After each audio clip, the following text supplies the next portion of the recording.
आलोक TV. आरबकाठारे car ओलटी 2 जण आहत।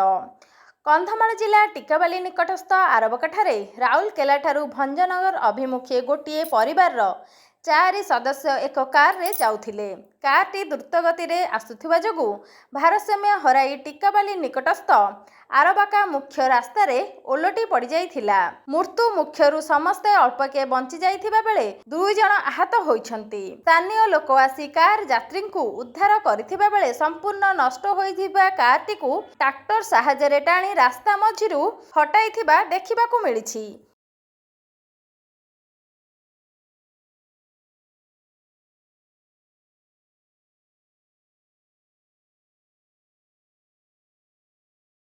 Bureau report आलोक TV.